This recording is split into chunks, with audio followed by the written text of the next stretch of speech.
in France.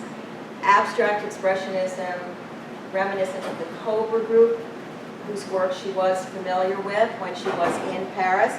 She had a connection to them. Hers is an art of immediacy, spontaneity, almost childlike, but not. And don't ever let it fool you that this is childlike. So here are some examples of her work. Bold colors, brilliant colors, very, very energetic brushwork. Some more. Okay, thank you.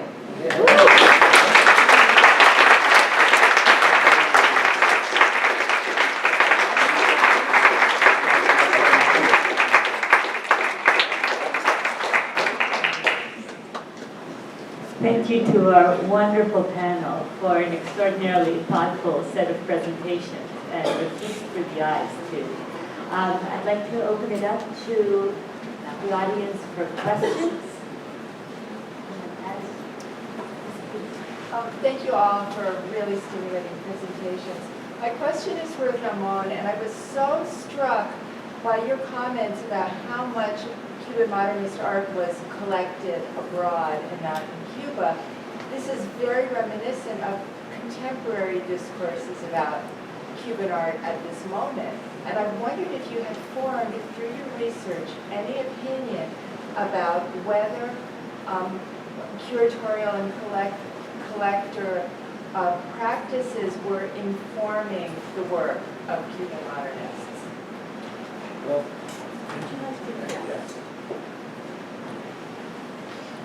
yes, it was extraordinary to discover this and to realize how important international collectors were to the modernist art movement, especially because the one defining characteristic of that movement was national identity. But the work was so well connected to the modern style of painting and the artists so well prepared that they really found a collector base, especially in the United States. It seems that for a small island such as Cuba, the art movement is condemned to be an export product. And it is not only the experience of the vanguardia, but it happens to be the reality today of the contemporary art movement in the island. Now, to what extent does this affect, influence the productivity?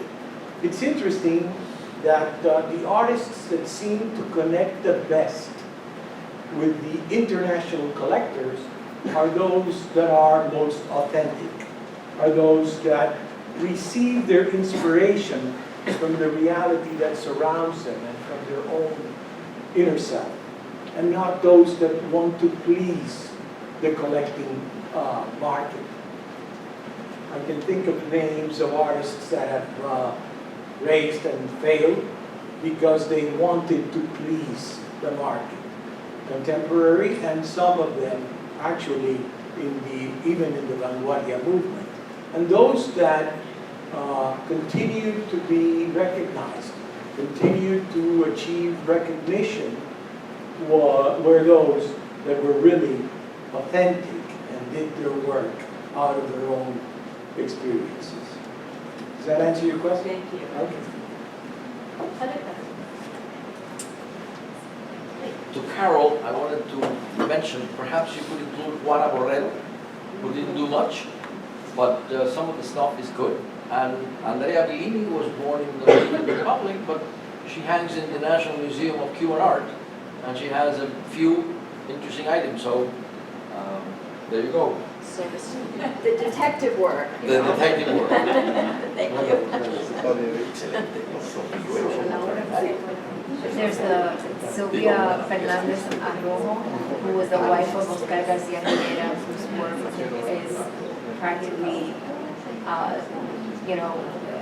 not known, but she was a student of Romagnac's and took over the Cátedra de Colorido in San Alejandro and did a wonderful exhibition in the 1940s in the Smithsonian. And with Oscar Garcia Rivera, who's an artist. Mr. Cernuda has some of his works in his collection. They did a wonderful exhibition in the Smithsonian that in the 40s that was amazing. And her work she won many national prizes, and her work is more or less also not well documented except for the book that I did. But she comes to mind as somebody, and I'm surprised to hear Maria Caterila's name because she's also not well known in any of the circles, and ran the University of Havana Department of Art, I believe, right up to probably 1960. So. I was wondering if you were planning to include women who were in the diaspora during this time.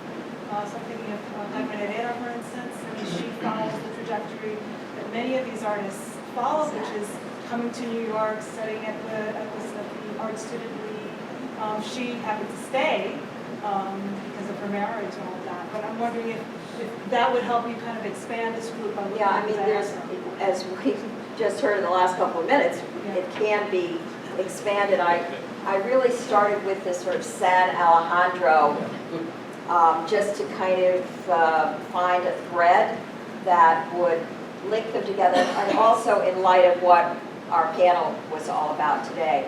But yeah, that's another great story for sure. Sure. Yeah, they're there. Women. If you could stay there. Yes. I'm curious about if you are going to explore how the revolution impacted their work and their life. I mean, how many of them stay in Cuba? You mentioned one who emigrated, but I don't know if the rest of them stay in Cuba. Or anyone. It's difficult to hear, I think. I wish I had a microphone to give the audience as well. So the question was how the revolution impacted the art, and the artists that left and the artists that stayed.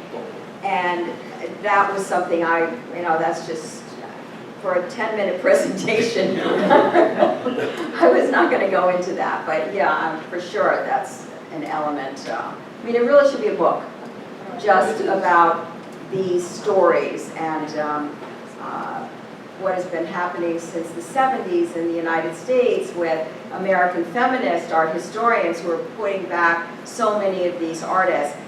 You know, this is a project that should happen with the Cuban artists as well. So maybe it will. Would you like to publish that, Ramon? Okay, I will publish it. The project, yes. Other questions? A question for Ramon regarding Alfred Barr, because I believe that during the Modern Cuban Painters exhibition, he also mentioned at one point that they were a bit drunk with color. And I've always thought that was a little backhanded compliment on his part. And I know that, for instance, in architecture, when they did, shortly thereafter, the first Latin American architecture exhibition, they brought out all the palm trees, and it was, again, a kind of condescending, slightly condescending view of Latin America. And I'm wondering if there's perhaps more to this, and if Barr wasn't that great to Cuban artists. I'm curious to hear your thoughts. Well, I think that Barr went out on a limb, really, to put together the Cuban, modern Cuban painters exhibition at the MoMA. We've had the opportunity, I'm sure Juan has also, to read the texts of the meetings of the board of directors and how he was questioned very directly about the importance of Cuban art and the merits of Cuban art to come up to the MoMA for this special exhibition of a one nation modern productivity. And he defended it very vigorously. And not only that, but he kept on pushing for it. I think that the fact that this show traveled to so many museums, sponsored by the MoMA, and also the fact that later he supported the candidacy of Comesique for the OAS museum. That was a very big thing also. Color, drunk with color, the Fobs maybe, and also the Cubans, yeah, and Cobra, that's right. So it was probably different from what they were accustomed to seeing in the MoMA, but I think they later warmed up to it. Can I say something? I think that Bar's comment, as you mentioned, might be somewhat backhanded, but I think you need to see it in the context that he made it. Because Bar, as far as the art of the Americas, he had two other points of reference, which was American art, I mean North American art, and Mexican art. And when he kind of compared that in his head and the actual collections that he saw, if you do that yourself, you will find that the color is the one thing that defined the Cuban art. If you look at Puerto Carrero and Mariano and Pelaza, at that moment, that was a defining quality. Whether that implied other things, well, that's, we have room to debate that. But if you put the Mexican school, the American school, and the Cuban school at that time, put it together in a room, anybody would say, gee, color. It's just pretty direct, actually.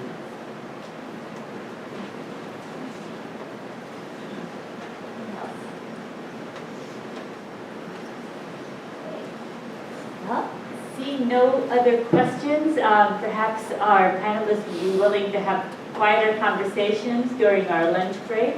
Thank you all very much. Tremendous thanks to the panelists.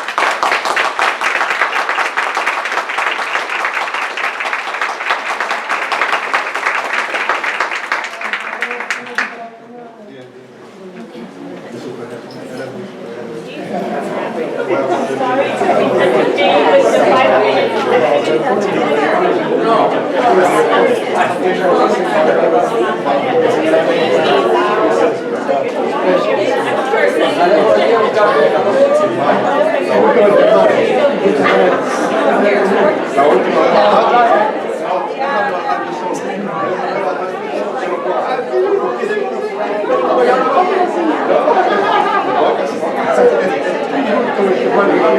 Oh my God,